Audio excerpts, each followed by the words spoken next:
بسم اللہ الرحمن الرحیم. لاکھوں کروڑوں درود نبی کریم صلی اللہ علیہ وسلم پر اور آپ کی آل پر. میں ہوں ندیم ملک. ایڈین نیوز میں آپ کو خوش آمدید کہتا ہوں. جی ناظرین، ماہ نومبر مصور پاکستان شاعر اسلام علامہ محمد اقبال کی پیدائش کا مہینہ ہے. اسی مناسبت سے ہمارا آج کا یہ پروگرام ہے.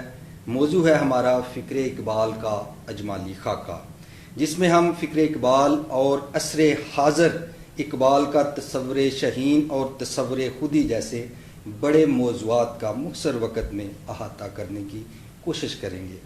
آج کے میرے پروگرام کے مہمان ہیں جناب پروفیسر مصدق علی صاحب. انگریزی کے استاد ہیں، شاعر ہیں اور اقبالیات میں گہری دلچسپی رکھتے ہیں. پروفیسر صاحب، پروگرام میں آپ کو خوش آمدید کہتا ہوں. شکریہ. اچھا، میرا پہلا سوال یہی ہے کہ فکر اقبال کا اجمالی خاکہ کن الفاظ اور احساسات میں کھینچیں گے؟ بسم اللہ الرحمن الرحیم. فکر اقبال کا اجمالی خاکہ بیان کرنے کے لیے اقبال کی جو فکری اساس ہے، تھوڑا سا بیک گراؤنڈ میں جانا پڑے گا. بیک گراؤنڈ میں جو پس منظر تھا، جن حالات کا سامنا اقبال کو رہا ہے، اقبال کے دور میں، اقبال کے عہد میں جو حالات تھے، سیاسی، سماجی اور عمرانی حالات، ان پہلوؤں پر ابھی اگر ہم غور کریں تو پھر اقبال کے فکر کی اساس جو ہے نا اس کا پتہ چلے گا.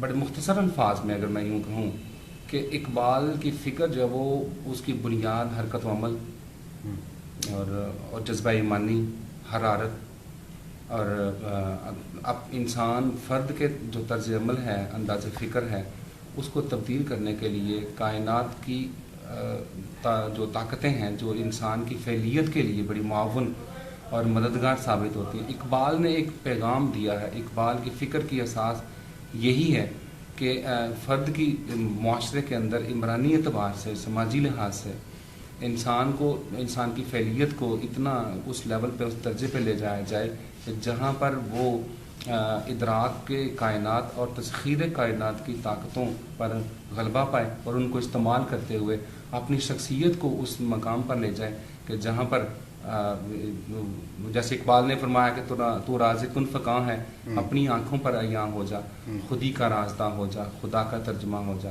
تو اقبال کی فکر کی اساس جو ہے نا وہ یہی ہے کہ انسان کے اندر، فرد کے اندر حرکت و عمل پیدا ہو.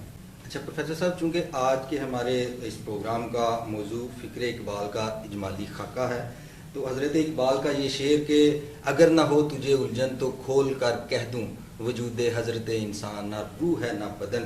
تو میرا سوال کرنے کا مقصد یہ ہے کہ اقبال کا مخاطب ایکچولی ہے کون؟ اقبال نے اپنی شاعری میں کس کو مخاطب کیا ہے؟ اقبال کا مخاطب اگر دیکھا جائے تو براہ راست وہ قوم کے نوجوان ہیں اور بالعموم قوم کے تمام افراد. اسی لیے تو اقبال نے کہا تھا کہ ہر فرد ہے ملت کے مقدر کا ستارہ. اقوام، افراد کے ہاتھوں میں ہے اقوام کی تقدیر. ہر فرد ہے ملت کے مقدر کا ستارہ. تو عمومی طور پر تو قوم کے تمام افراد ہیں اقبال کے مخاطب، اور اقبال بالخصوص جن سے مخاطب ہوئے ہیں وہ قوم کے نوجوان ہیں. اور اسی لیے وہ اقبال اپنی قوم کے نوجوانوں کو شاہین بنانا چاہتے ہیں. وہ عقابی نظر پیدا کرنا چاہتے ہیں، ان کی روح کو بیدار کرنا چاہتے ہیں، ان کی شخصیت کو مائل کرنا چاہتے ہیں کہ وہ ان دو طاقتیں یا قوتیں جو ہیں، ادراک کائنات اور تسخیر کائنات، ان پر غلبہ پائیں اور اپنی شخصیت کو یعنی عمل کی طرف راغب کریں تاکہ وہ ان تمام یہ کائنات کی جو اشیاء ہیں ان کو مسخر کرتے ہوئے اپنا کردار ادا کریں. اچھا پروفیسر صاحب، اقبال کے تصور خودی کے حوالے سے سوسائٹی میں بڑا مسکنسیپشن ہے. لوگ عجیب و غریب طریقے سے اس کو لیتے ہیں. تو ایکچولی اگر ان دا ریئل سینس دیکھا جائے تو اقبال کا تصور خودی ہے کیا؟ جی، خودی کی حقیقت و ماہیت کیا ہے، اس پر بڑے فلسفیانہ نقطۂ نظر سے بڑے دقیق اور عمیق بحثیں ہوتی رہی ہیں. خود اقبال نے جو اپنی پہلی اسرار خودی کی مثنوی لکھی تھی، اس کی اشاعت اول کے دیباچہ میں اس کو ایک یعنی خودی کے تصور کو ایک یعنی مسئلہ قرار دیا ہے. اور اگر دیکھا جائے تو یعنی اسرار خودی کے چھپنے، اس کی اشاعت سے پہلے اقبال نے اپنے ابتدائی مضامین اور اپنے اشعار میں ان کا تھوڑا تھوڑا ذکر کیا ہے، لیکن مکمل فکری ایک نظام کی صورت میں اسرار خودی میں وہ سامنے آتی ہیں. اقبال نے اقبال کا جو خودی کا تصور ہے بڑی صراحت کے ساتھ اسرار خودی میں انہوں نے بیان کیا. اس کے دیباچہ میں اشاعت اول کا جو دیباچہ تھا اس میں انہوں نے بیان کیا ہے. آر نکلسن کو ایک خط لکھا اقبال نے. اس خط میں اقبال یہ لکھتے ہیں کہ یہ کائنات یعنی خودی کا تصور عام آدمی کے لیے کیا ہے. آپ کا یہ سوال بڑا انٹرسٹنگ ہے اور اس پہ فلسفیانہ بحثیں بڑی ہوتی رہی ہیں. لیکن اقبال جو میں سمجھا ہوں کہ اقبال نے خط میں جو آر نکلسن کو لکھا اس میں وہ کہتے ہیں کہ خدا یہ کائنات کی تمام چیزیں خدا کی ہیں. خدا ان کا مالک ہے اور ان کا قادر مطلق ہے. اور فطرت کی جو یعنی بظاہر تباہ کن قوتیں ہیں وہ زندگی کا ماخذ بن جاتی ہیں. اور انسان کو اس حوالے سے یہ قوت اور یہ یعنی قوت ابدیت کی عطا کی گئی ہے، ابدیت کی گئی ہے کہ اگر وہ ادراک کائنات اور تسخیر کائنات پر غلبہ پا لے تو وہ اپنی شخصیت کے اندر ایسی فعالیت یعنی پیدا کر سکتا ہے کہ وہ کائنات میں تمام اشیاء کو اپنے لیے استعمال کر سکتا ہے. اچھا پروفیسر صاحب، میرا ایک ذیلی کویسچن ہے جی. خودی کا سر نہاں لا الہ الا اللہ، اس کی اگر آپ ڈیفینیشن کریں تو کیا کہیں گے اس بارے میں؟ خودی کا سر نہاں لا الہ الا اللہ، خودی کی بنیاد، چونکہ اسرار خودی آپ نے فارسی میں لکھی ہے تو اور اگر یعنی اقبال کے اشعار کی اسٹیٹسٹکس کو میں جایا جائے دیکھا جائے تو اقبال نے کم و بیش 9 سے 10 ہزار اشعار فارسی میں لکھے ہیں اور 3 سے 3.5 ہزار کم و بیش اشعار اردو میں لکھے ہیں اقبال نے. اور ہمیں بھی یہ قوم سے گلہ یہی ہے کہ شاعر اقبال تو بے شمار لوگ بنتے ہیں لیکن اقبال کے اشعار اور اقبال کی فکر کو سمجھنے کے لیے نہ ہم نے فارسی پڑھی. یہ فارسی میں چونکہ یہ کتاب اقبال نے لکھی ہے تو اس میں اقبال نے خودی کی بنیاد کو توحید سے منسوب کیا ہے.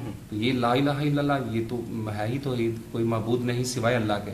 تو توحید، اور اس کی ایک وجہ یہ بھی ہے کہ چونکہ اس وقت میں نے جیسے پہلے آپ کو عرض کی کہ اقبال کے دور کے سماجی، سیاسی اور عمرانی حالات کیسے تھے. قوم کا طرز عمل، انداز فکر جو تھا اور افتاد تباہ قوم کی من حیث المجموع وہ اس طرح کی تھی کہ وہ عالی ظرفی کی بجائے وہ یعنی حوصلگی کی بجائے وہ غلامانہ اطاعت اور کنات میں دبی ہوئی تھی. اور اسی وجہ سے اقبال نے یہ کہا کہ شخصیت جو ہے فرد کی، میری قوم کے افراد کی شخصیت مسخ ہو کے رہ گئی ہے. وہ پرسنالٹی کو ڈیولپ کرنے کے لیے، اور پرسنالٹی کی ڈیولپمنٹ اقبالی فکر کے حوالے سے اگر دیکھا جائے تو وہ توحید سے ہی ہوتی. اسی لیے اقبال نے وہ ایک جگہ وہ ایک مضمون میں فرماتے ہیں کہ زندہ قوت تھی جہاں میں یہی توحید کا بھی، آج کیا ہے فقط ایک مسئلہ علم کلام، روشن اس ضوء سے اگر ظلمت کردار نہ ہو، خود مسلمان سے ہے پوشیدہ مسلمان کا مقام. میں نے امیر سپاہ تیری سپاہ دیکھی ہے، میں نے امیر سپاہ تیری سپاہ دیکھی ہے، کل ہو اللہ کی شمشیر سے خالی ہے نیام.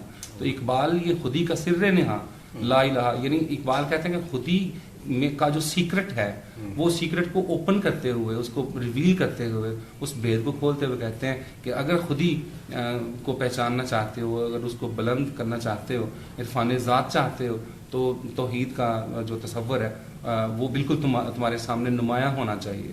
جی بہت شکریہ پروفیسر صاحب، آپ نے ہمیں اپنا قیمتی وقت دیا. جی ناظرین، پروگرام آپ نے دیکھا، اپنی قیمتی آراء اور فیڈ بیک سے ہمیں ضرور آگاہ کیجیے گا. اجازت دیجیے، اللہ حافظ.